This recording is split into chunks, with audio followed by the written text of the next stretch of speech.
Some of you may ask, why the hell do you put a lip pump on there? Having all the power that you ever want, plus saving your injection pump from catastrophic failure. Yeah, so last night the truck didn't pop off because the batteries were like dead. Didn't matter how much I charged them. And it was getting dark, so I didn't have much time to charge them. But we've been charging them for about an hour, hour and a half this morning. And it's literally like negative 25 degrees out. It's cold. Hasn't been started in 2 months, 3 months, something like that. Let's see if the OBS will crank up. This whole 12 valve, no glow plugs, no nothing. Let's just give her whatever she got. Yeah, batteries are junk. It's not starting. It's too cold. I'm not messing with it. Screw the cold start. This video is gonna contain my dad's truck because I just don't do anything to my trucks, I guess. They just sit around, they look pretty, that's about it. But I got him a little gift for Christmas and we're gonna be doing it, so he's about to back this thing in.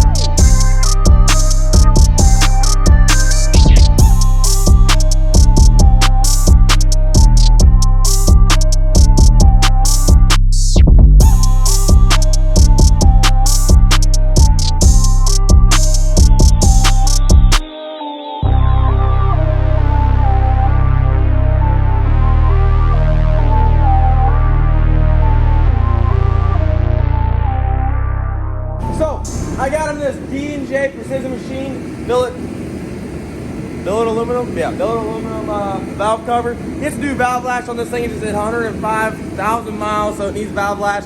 He's been complaining, saying he can hear it. I don't even think it need adjusted, to be honest. But I also was the one who didn't re-torque the head studs on my Fummins, and I blew a head gasket.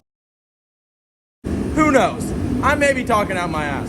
We gotta take the valve cover off anyways, so why not just throw on that bad boy and make it look even better? I know it still needs a little weight reduction thing, but you know, I probably should have taken the time to turn off that heater so I wasn't screaming. But you know, things happen when you party naked. We don't need to get into that. So we need to get this top end tore apart, check the valve lash because he hears rattling, but I'm pretty sure it's just his own brain rattling. Yeah, and we got a little thing coming for it. Old AirDog is hooking him up pretty good. So a bunch of things going on. You guys thought we were just gonna do pretty stuff to it? No. Now it's performance side. Now we gotta do a little weight reduction on the engine and on the exhaust.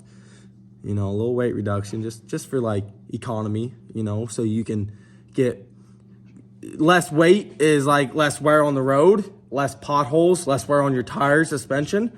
You know, it breathes better. It gets better fuel mileage, and it's just all in all better for the economy. So. Oh God! No, God, please, no! Are you shitting me? I'm not shitting you. Anyways, so he's adjusting the valve lash while I'm supervising, of course. Now don't make it loose just to make you right. Right there. It's loose as shit. Oh. Let me try Come on. that's 24. Let me try a 25 and see what it I does. think he's just making shit up. He's just throwing numbers out. 25 slides through easily. All right, so she's loose. So we adjust them. That's what we got to do. His brain was still rattling either which way you look at it. But it's starting to get cold, so I'm going to turn this heater back on, and we're going to get to adjusting these valves. Intake, exhaust. Intake, exhaust. Crank the engine over. Intake, exhaust. Intake, exhaust. All right, you get it. All the valves are adjusted and looking good. They're all tight as new. Good as new. All tight as new. Same, just different. All right, now we got this shiny thing to put on there, but we ran into a little bit of a problem. I don't know where the bolts are at, the hardware for it, so we gotta get those, but it's Christmas right now, so nothing's open. So I'm gonna just set it on there and just make it look good, and then we'll finish it up once we get some hardware and some O-rings and all that fun stuff. But you don't need it. Honestly, we can just set it on there and cross thread a couple bolts into the head and it ought to work, honestly. Silicone it, ratchet strap the valve cover on there. Yeah, it'll work. Oh my God! Well, it took us 2 days to find the correct hardware because I didn't have the hardware for this thing. But we finally got some hardware. I mean, we literally went to, I don't know, 7 stores. Everything's bolted down. Let's hope it don't blow up. And the valve lash is readjusted, but look at this thing. Oh, dang, look at that glare. Hold up.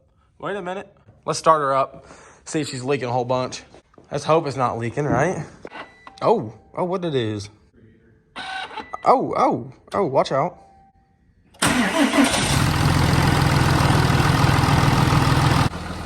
I don't think, nope, nothing's dripping down below. Just yet, anyways. A little upgrade done to her, a little CCV mod done to her. Yeah. All right. Calm down. Yep, I still got this turd. It's a turd. We're cleaning it up, getting it ready to get it sold because I don't need it anymore. So I'm gonna finish painting the frame, put the exhaust on, and put the bed on there and get it going. Oh, check out my custom paint booth. Decent. What's in there, you may ask? Well, let's just show you. Oh.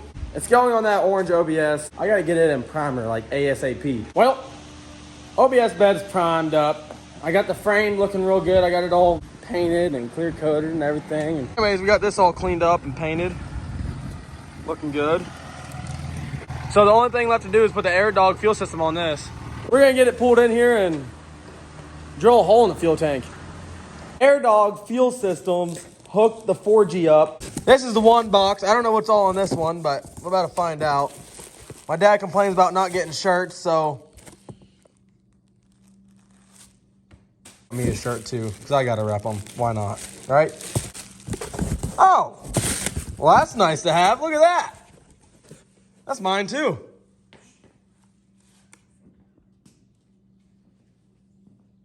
Yeah, someone's pissed. You can have it, I guess. We went with the sump kit, the bottom sump kit, instead of modifying the factory fuel pump on the top. I don't want to do all that. This is just the best way to go. Down, get this out of the way. And then the holy grail. They even put crude diesel. Yeah, well, the screen was messed up and I messed up the recording, but I cut it open and I cut the fuel line. I'm just joshing you. We don't need this. Electrical stuff, that's easy. It just plugs in. It plugs in. What can you get wrong with electrical stuff? Like all loomed and everything, so it's super nice. That's actually really nice, not gonna lie. 1/2-inch fuel line for all the fuel so you can roll a bunch of coal and piss off liberals. Sounds like Morocco. Steel. Huge thanks to AirDog Fuel Systems for sending this for my dad's 4G because it's well needed. So if you need anything, they got super good prices. This came over the holiday weekend with, I think, 4 days, within 4 days. So fast as hell shipping. Let's get it installed.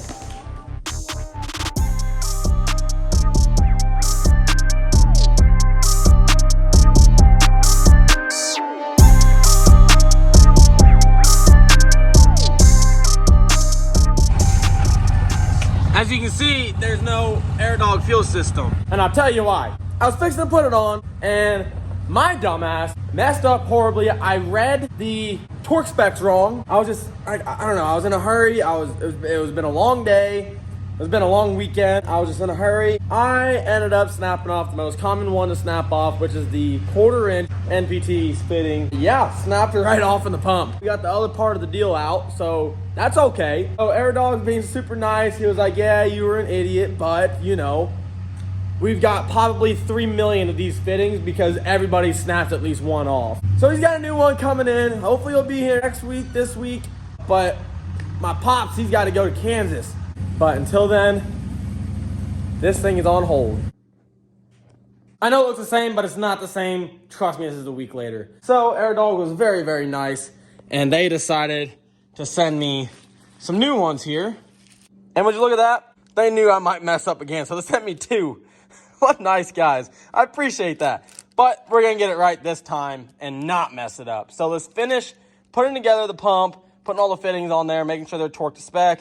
and then we can go ahead and put the sandwich plates on and get this fuel system put on. Some of you may ask, why the hell do you put a lift pump on there? What's it do? Why, if you're not putting a lot of horsepower to the truck, what's it matter? I mean, what's the difference? Now, you have a fuel pump in your tank. Cool, right? It helps. You have your injection pump. Your injection pump helps, but you know how expensive those injection pumps are. You know how expensive injectors and flushing out the entire fuel system can be. It's very expensive. So with the lift pump going in between those two types of pumps, you're now eliminating the stress between your injection pump and your fuel sending unit, which is only sucking the fuel out of the tank and getting it maybe up to the cab with the pressure. And then your injection pump is just sucking the rest of it. So if you do any other hard pulls, even on a stock truck, hard pulls, anything in that matter, if you do bigger turbo, bigger injectors, that gives you room to grow. That way you're not putting all that stress and strain on your injection pump, which then if it fails, it's catastrophic and you're gonna be mad because that's probably like $8,000 instead of just spending $700, $800, $900 for a lift pump and having all the power that you ever want, plus saving your injection pump from catastrophic failure. So there it is. There's a little rundown on your lift pumps, on why you need them, why they're important. No, you don't always have to have them, but again, you're risking your lift pump or your injection pump of going out. And as you guys have all heard horror stories, you don't want that to happen. So might as well just spend the extra money and just get it set up right. So we're gonna go ahead and go on this install. I've never put one on a 4G first time. We're just gonna wing it. We don't need instructions. It's just a truck. It's not even my truck, so who cares, right? It's my dad's truck. Whatever. It starts leaking fuel, don't match. Insurance cover it. It's no big deal. It's not my truck. But my truck does have a fuel system here for it, and I'm not biased to anybody, but we'll get into that. So let's go ahead and get this thing installed. Enough talking. Let's go into a little time lapse. And let's hope you don't see me cursing and screaming and throwing stuff because I snapped another fitting. But we got 2 tries.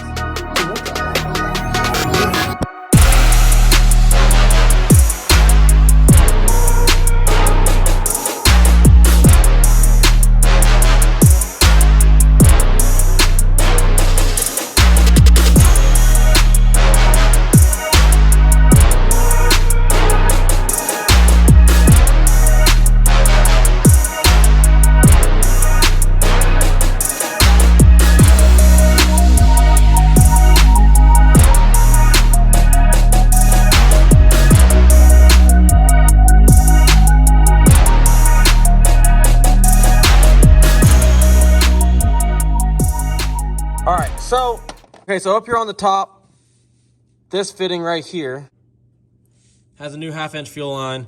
This new fitting, you put in this new fitting as well. That's the only fitting you take off of that, and you take the old fuel hose off. And then you got the fuel harness, or the fuel relay harness right here, and you run the harness all the way back, hooks up to the positive, or the negative and the positive. And that's it for up here. Nothing really special up here. So we've got our feed and our return. The return loops back around to the front, and then our main feed that goes all the way up to the engine. And we got our sump back here, and it's looking good. Overall, I don't know if it's like a really difficult install. It was pretty simple. They had good instructions. Just make sure you triple read instructions just so you've got the right torques, the right diagrams, because they do in that same instruction manual, they have the 5.9 Cummins and the 6.7 Cummins, which of course the CP3s are different. So you got to make sure you look at those and to know what fitting you got to remove out of the CP3 to put a new fitting in. Other than that, it was pretty easy, pretty self-explanatory. So when you first get the pump installed, you technically, from AirDog, they even tell you that you don't have to fill the pumps, or you don't have to fill the filters up with fuel. I mean, you can, but it'll suck the fuel up. Just cycle your key a couple times and get it to prime itself. But it is 1/2-inch fuel line, so keep that in mind. So make sure you cycle it 2 or 3 times and then go ahead and crank it up so you're not airlocking it or anything like that. So we're gonna go ahead and cycle it and get it going. Keep going.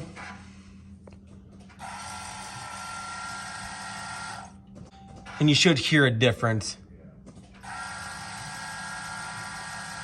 Nice. Oh, it just bogged it down there, I think. Like it's getting a little quieter now. All right, should be good. Now we should be able to crank it up. And just like that. Now we're gonna have to check for leaks, of course. Triple check everything. Make sure you check for leaks. Be a good mechanic. Be a good mechanic. And check for all your leaks so you're not going down the road like, wow, I'm on ye. Whoa, I'm on the side of the road and it's not running no more. Check for leaks, dummy.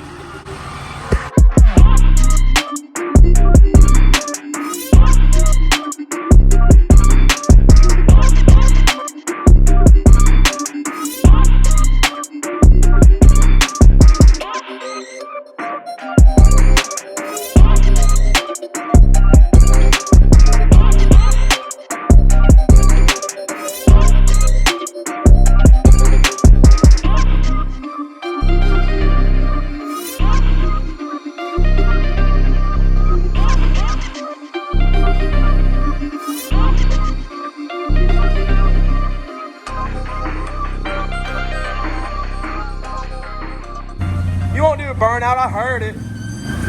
Oh, oh, oh, oh, oh, oh, oh, oh, oh, oh, oh. Hey, yo, you trying to kill me, my guy?